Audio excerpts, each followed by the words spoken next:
Olá, primeiros anos, estamos voltando aí para o terceiro bimestre, ainda com aula não presencial em função da pandemia. E hoje a gente vai falar um pouco sobre a Roma Antiga.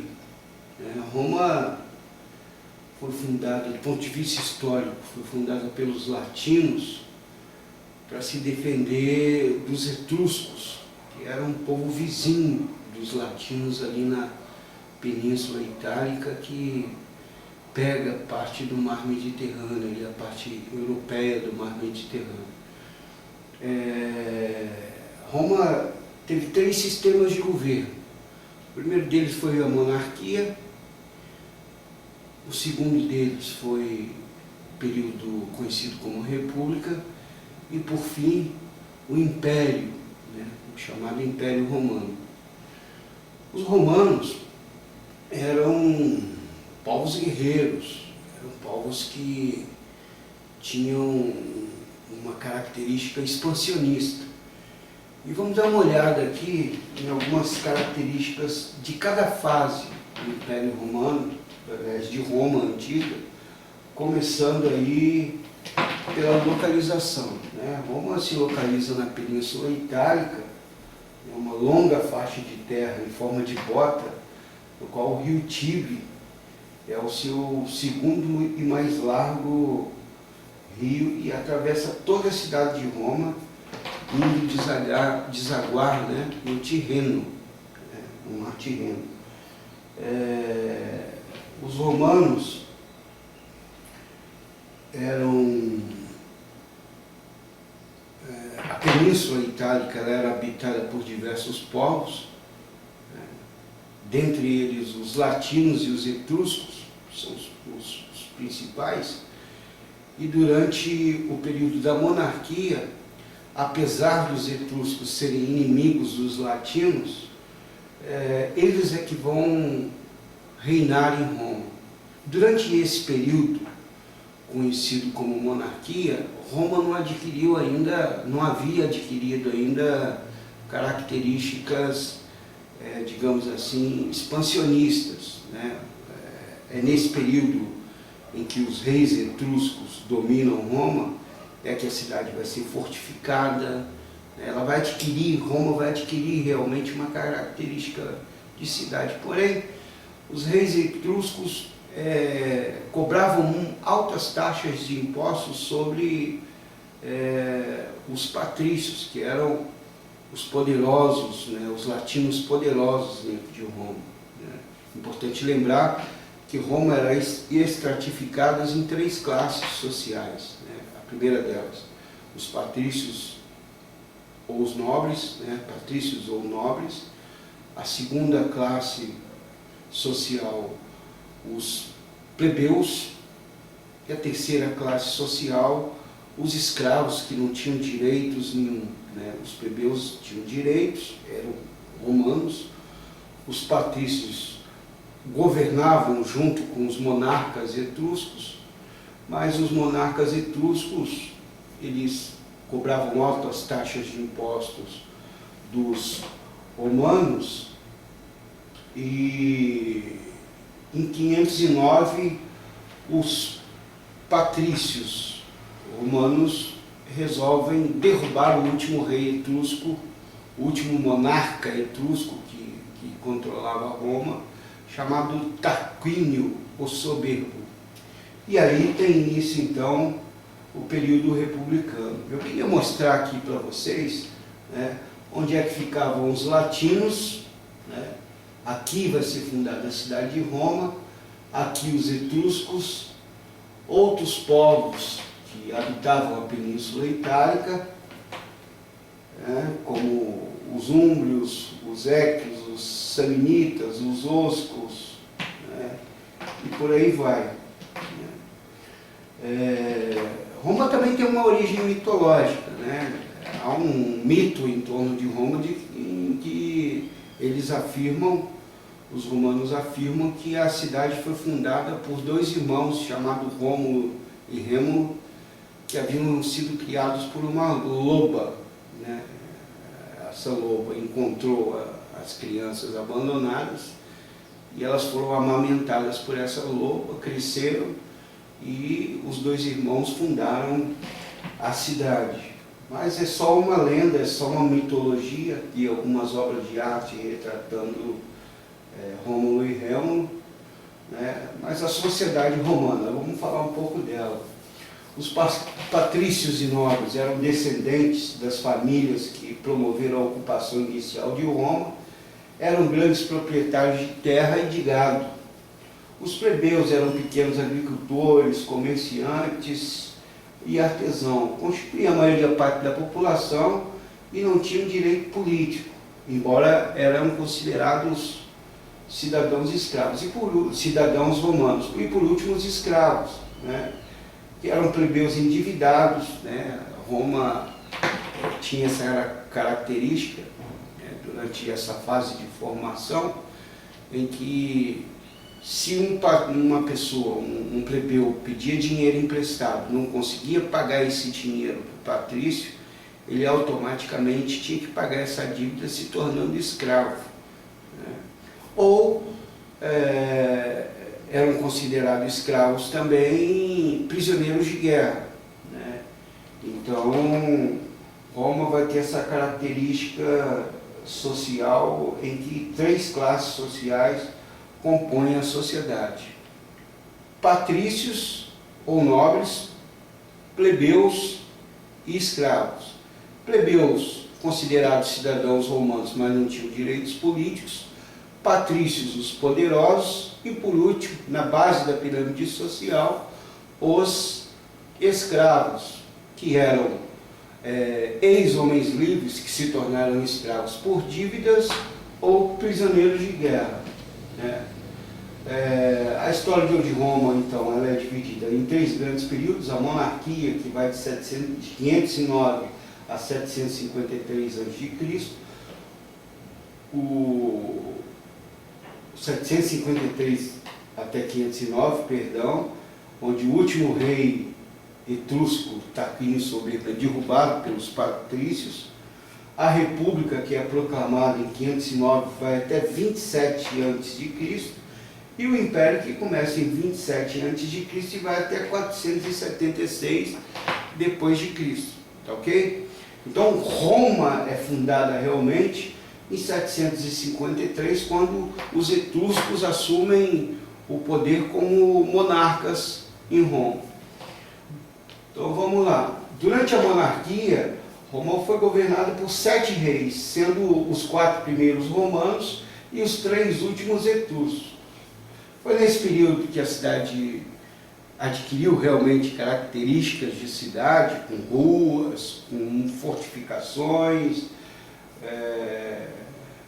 com leis que regulavam a vida social da população, mas os reis etruscos insistiam em aumentar os impostos para os patrícios, e aí os patrícios dão um golpe de Estado, derrubam o último rei etrusco, Tarquínio Soberbo, e tem início então a República. Foi um período onde os patrícios adquiriram um grande poder na medida em que eles tiraram os etruscos da jogada, e a partir daí eles passaram a governar em benefício próprio. E Roma passa então a adquirir uma característica expansionista, primeiro dominando toda a Península Itálica e depois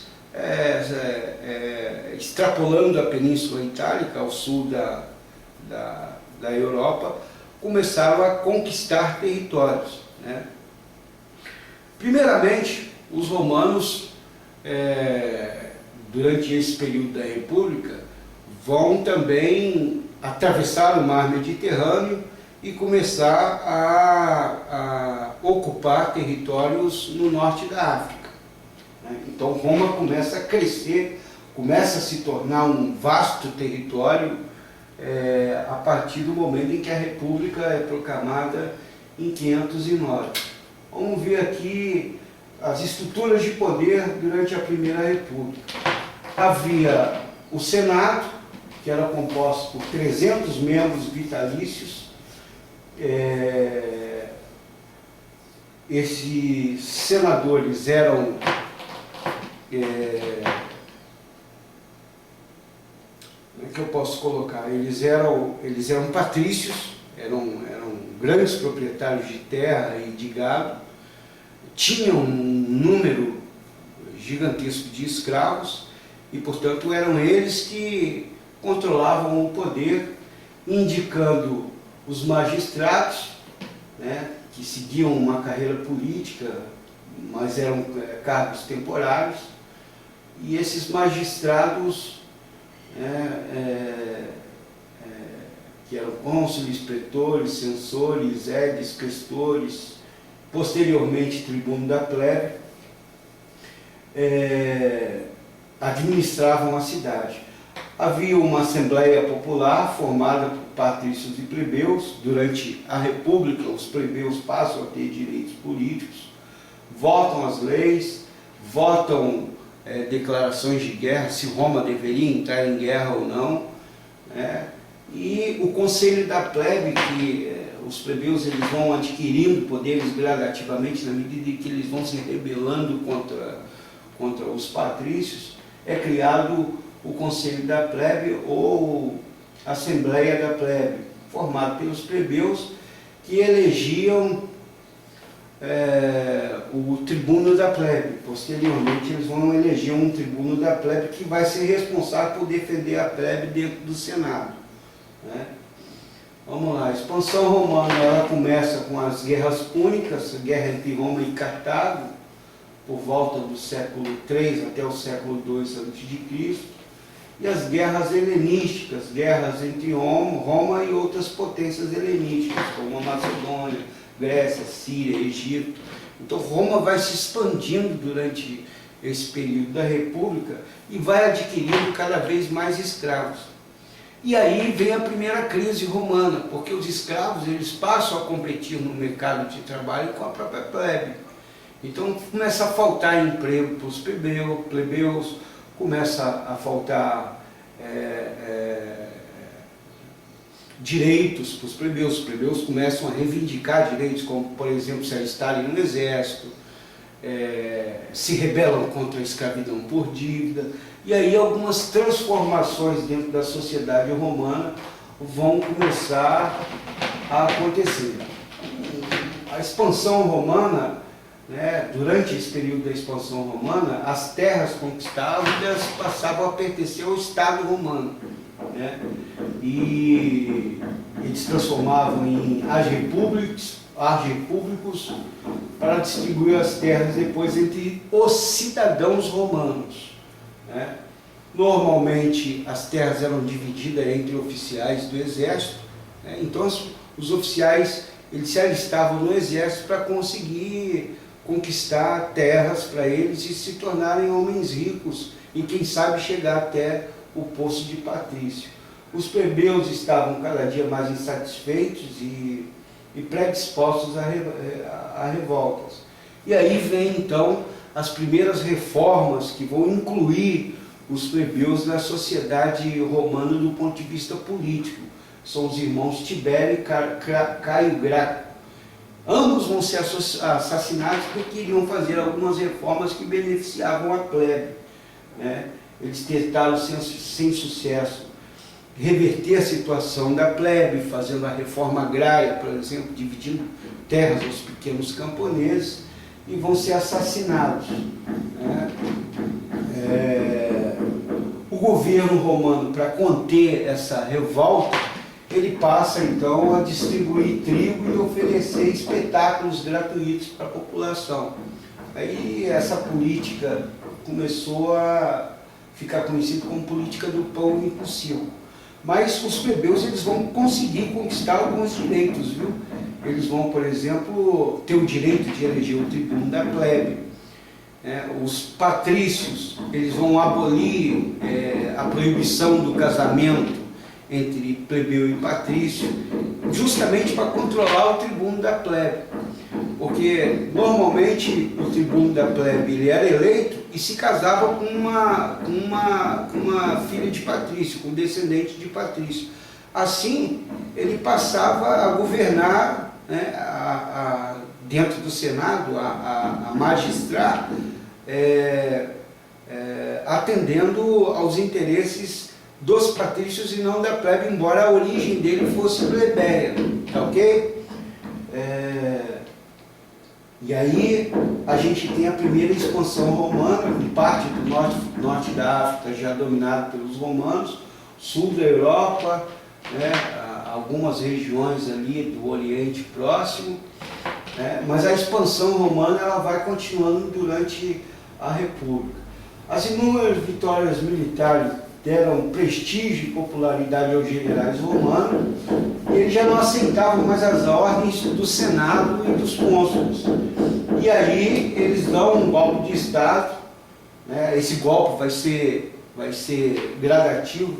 Em primeiro lugar, Júlio César, que era um político de origem nobre, ele estabelece uma ditadura pessoal, concentrando todos os poderes em suas mãos e enfraquecendo o Senado, portanto, enfraquecendo o poder político dos patrícios. Isso vai incomodar muitos os patrícios e Júlio César ele vai acabar sendo assassinado.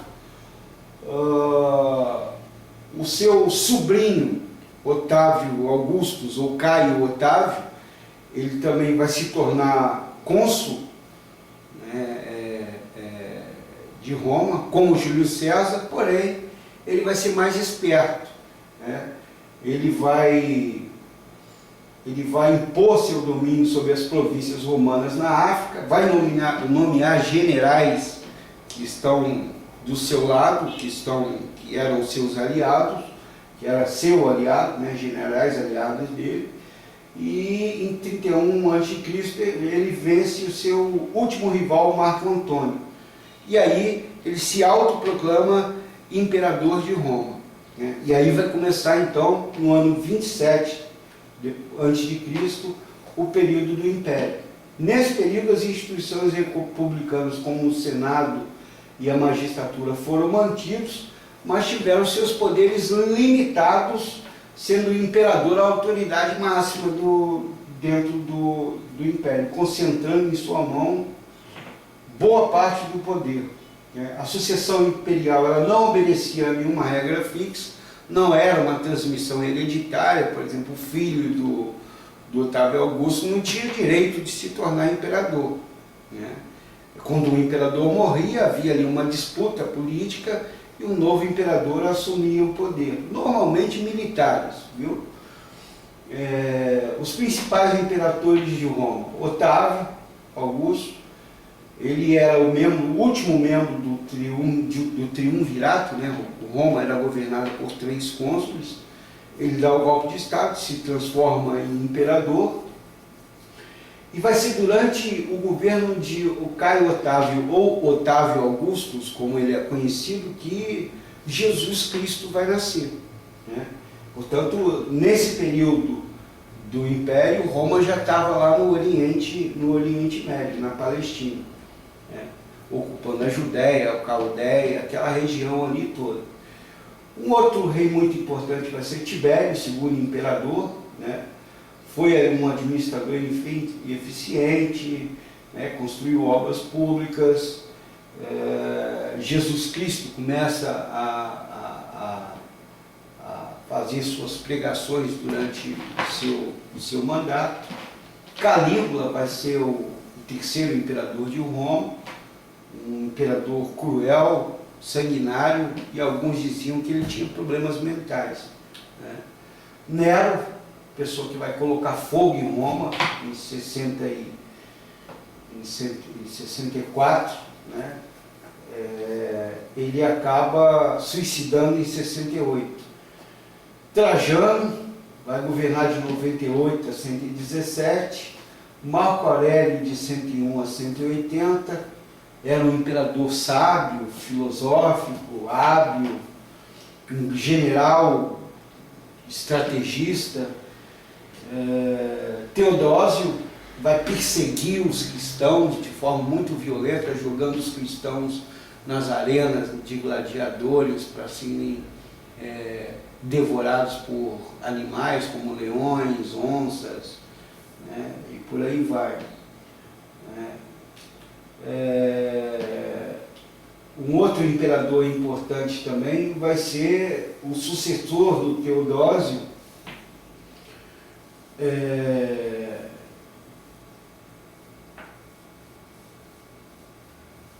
chamado Constantino, né? Mas vamos falar um pouco do Teodósio.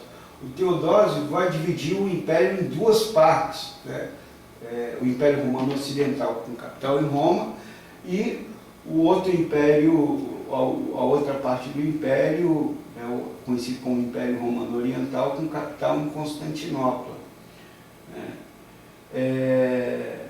É importante lembrar que Roma vai viver um período de paz, conhecido como Pax Romana, que vai de 27 depois de Cristo até por volta do século III, né? Por volta do ano 200, Roma entra em crise, e é justamente por isso que Teodósio vai dividir o império em duas zonas de administração, para facilitar a direção do império, para facilitar a administração imperial, né?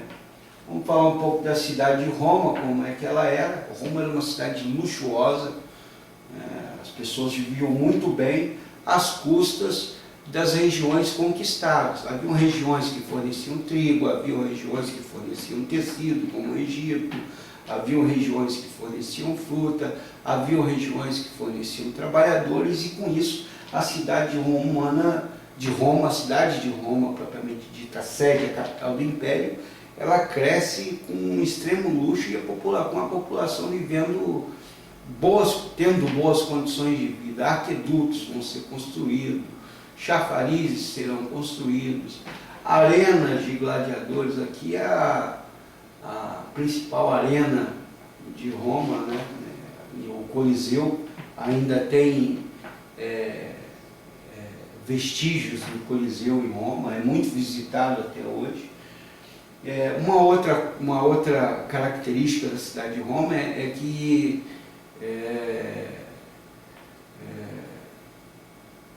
eram construídos locais onde os romanos iam tomar banhos, né? Tomar banho de piscina com água aquecida, eram chamados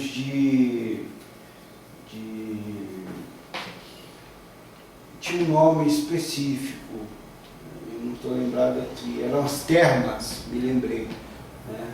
A vida nas províncias era razoavelmente tranquila, exceto em momentos de rebelião, né? Mas os romanos, eles tentavam, digamos assim, mesclar a sua cultura com a cultura local. É claro que eles impunham a sua autoridade pela via da força e da repressão contra aqueles que se revoltavam contra a ocupação romana, né?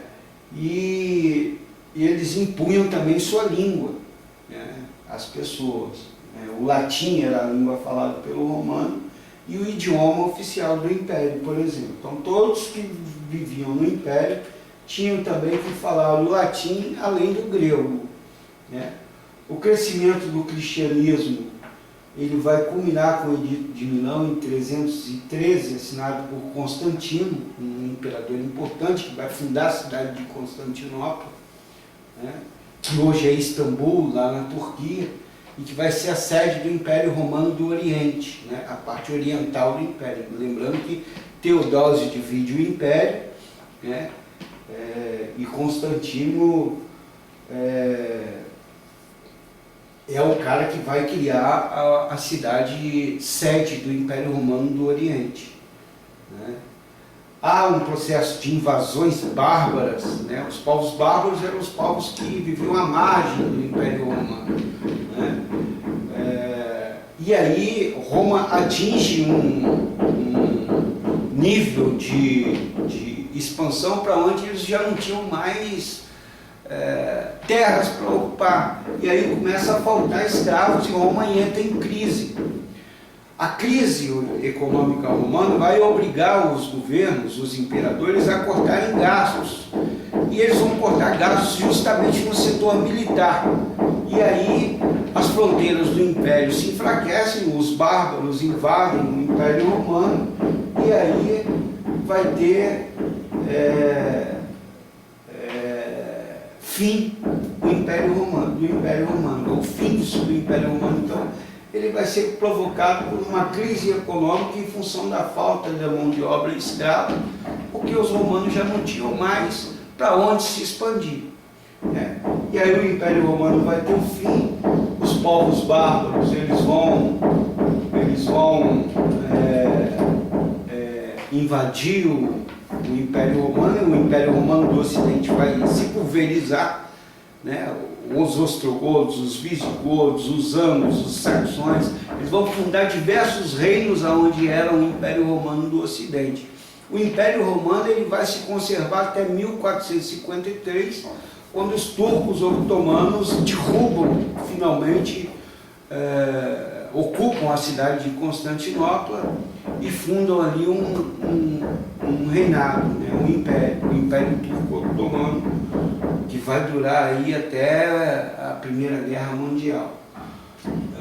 Então, esse é um apanhado geral do Império Romano. Eu peço para que vocês leiam o material, façam os exercícios e assistam às aulas do Centro de Mídias, tá ok, pessoal?